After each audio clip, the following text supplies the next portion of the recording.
दोस्तों नमस्कार, मैं हूं आपका होस्ट मिथिलेश कुमार। तो आज के इस खास एपिसोड में हम इस बात की चर्चा करेंगे कि क्या हमारी सिस्टम, प्रशासन और सरकार केवल और केवल धार्मिक मुद्दे पर ही जनता की सपोर्ट करेगी या फिर हमारे देश में हमारे नौजवान, हमारे छात्र, हमारे छात्राओं और देश की आने वाले भविष्य के बारे में भी कुछ सोच सकेंगे। दोस्तों, आप मेरे स्क्रीन पे देख सकते हैं कि किस तरीके से सावन के महीने में कांवड़ियों के ऊपर जिस तरीके से हेलीकॉप्टर से हमारे शासन प्रशासन के द्वारा पुष्प वर्षा करके उनका आदर सम्मान और स्वागत किया जाता है, किस तरीके से उनके पैर के ऊपर प्राथमिक चिकित्सा प्रशासन के द्वारा मुहैया कराया जाता है। ये सारी चीज़ें देखकर बहुत ही खुशी की बात होती है कि प्रशासन जो है बहुत ही बड़े स्तर पर हमारे कांवड़ियों, हमारे भक्त प्रेमियों को पूरे तरीके से सहायता प्रदान कर रही है। ये आने वाले भविष्य में इस तरीके की सुविधाएं देखने को अगर इंडिया में मिल रहा है तो वाकई में काफ़ी ज़्यादा संतोषजनक है। लेकिन बात और सिस्टम से सवाल तब उठता है जब हमारे देश के भविष्य, हमारे देश के शिक्षक, हमारे देश के नौजवान, हमारे देश के छात्र अपने हक और अपने शांतिपूर्ण परीक्षा को संपन्न कराने के लिए इस रोड पर उनको उतरना पड़ता है।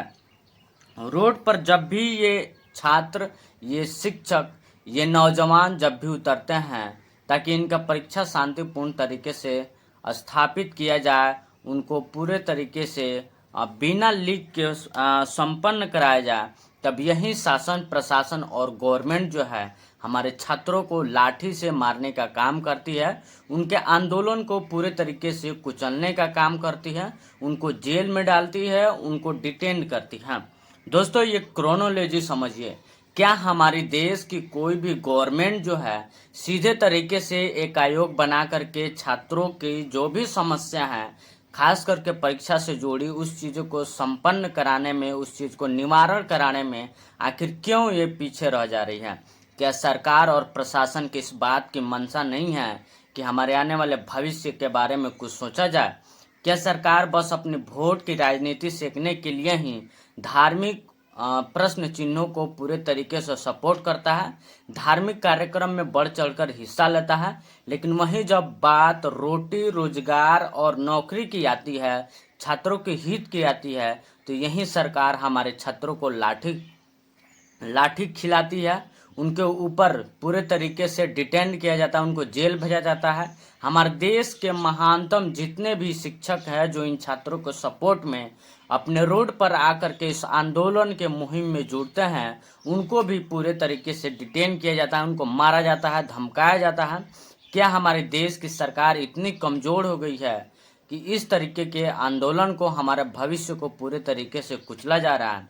दोस्तों, आपको सीधे तरीके से स्पष्ट होगा कि ये देश में ऐसी सरकारें जो देश के भविष्य के लोगों की चिंता नहीं करती हैं, केवल और केवल वोट के लिए अपनी राजनीति करती हैं। उस देश की क्या महत्व जो देश पूरे वर्ल्ड में चौथी सबसे बड़ी अर्थव्यवस्था बन के उभरा है। मैंने इस पर एक डेडिकेटेड एपिसोड बनाया था जिसमें इंडिया जो है जापान को बाईपास करते हुए फोर्थ लार्जेस्ट इकोनॉमिक यानी विश्व के चौथे बड़ी धनवान देश हमारा इंडिया बन के उभरा है। क्या इस बात का जश्न हम ये मना लें कि हमारे इंडिया में ही हमारे छात्रों के परीक्षा को सही तरीके से पूरा नहीं कराया जाता है? कहीं पेपर लीक हो जाते हैं, कहीं बड़े बड़े शिक्षा माफिया अपने पेपर लीक के जरिए अपने कैंडिडेट को बैठा देते हैं, किसी का नाम कोई और जॉब कर रहा है, किसी का नाम कोई और परीक्षा दे रहा है। दोस्तों, इस बात की कंफर्मेशन के लिए मैं आपको एक रिपोर्ट दिखाता हूँ। Delhi police detain 44 amid illegal lathi charge on 1500 SSC aspirant in Ramlila Maidan. दोस्तों, आज जब रामलीला मैदान में हमारे देश भर के एसएससी युवा एस्पिरेंट जो एसएससी की तैयारी कराते हैं और उनके तैयारी कराने वाले जो छात्र हैं और उनके जो शिक्षक हैं, पूरे तरीके से रामलीला मैदान दिल्ली में प्रोटेस्ट कर रहे हैं। प्रोटेस्ट इस बात का कर रहे हैं कि एसएससी के द्वारा पिछले कई सारे वर्षों में जो भी एग्जाम कंडक्ट कराया जा रहा है, या तो उस एग्जाम सेंटर पे सुचारू रूप से व्यवस्था नहीं है, वहाँ का कंप्यूटर, माउस, कीबोर्ड, अन्य कई सारी चीज़ें सही ढंग से काम नहीं करती हैं, जिसके कारण छात्रों को परेशानी होती है, या फिर ऐसे ऐसे जगह एग्जाम सेंटर दे दिए जाते हैं जहां पर छात्रों को पहुंचना बहुत ज़्यादा मुश्किल हो जाता है। अगर वो सीट खाली हो जाता है तो उस सीट पर बड़े बड़े माफिया और घराने के लोग ज़बरदस्ती उस पर बायलैटरल एंट्री करा करके उन सभी को जॉब दे दिया जाता है। दोस्तों, हमारे छात्र इस तरीके से लाठियाँ खाते हैं जब वो अपने हक और अपने छात्र और अपने परीक्षा को सही रूप से कंडक्ट कराने की जब बात करते हैं तो इसी तरीके से छात्रों को मारा जाता है। क्या सिर्फ और सिर्फ धर्म के नाम पर ही सरकार और प्रशासन लोगों का विश्वास जीतेगा और उनको समर्पण करेगा और उसको सेवा करेगा? क्या छात्रों को अधिकार नहीं है? छात्र इस देश के नहीं हैं? इस सारी बातों को हम सभी उठाएंगे और पूरे जोरदार तरीके से उठाएंगे।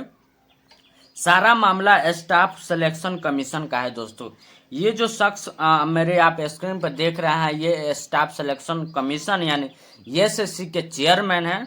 इन्होंने बाकायदा इस बात को एडमिट किया है कि एसएससी के द्वारा गलती हुई है पिछले कई सारे परीक्षाओं में।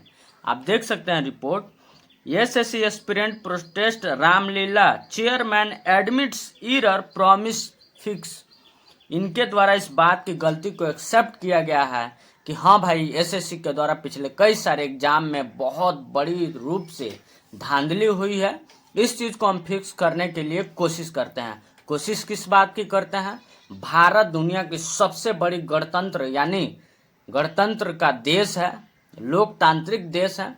यहाँ पे सरकार को पूरे तरीके से, पारदर्शी तरीके से इस आयोग के ऊपर पूरे कार्रवाई करनी चाहिए कि आयोग पूरे निष्पक्ष तरीके से किसी भी एग्जाम को कंडक्ट कराने में पूरे तरीके से फेल रहा है। इसका सबसे बड़ा उदाहरण मैं दे रहा हूं आपको पेपर लीक के लिए। The exact number of paper leaks in staff selection commission यानी SSC exam is not specified in this result, but the staff selection commission exam have a high number of paper leak cases.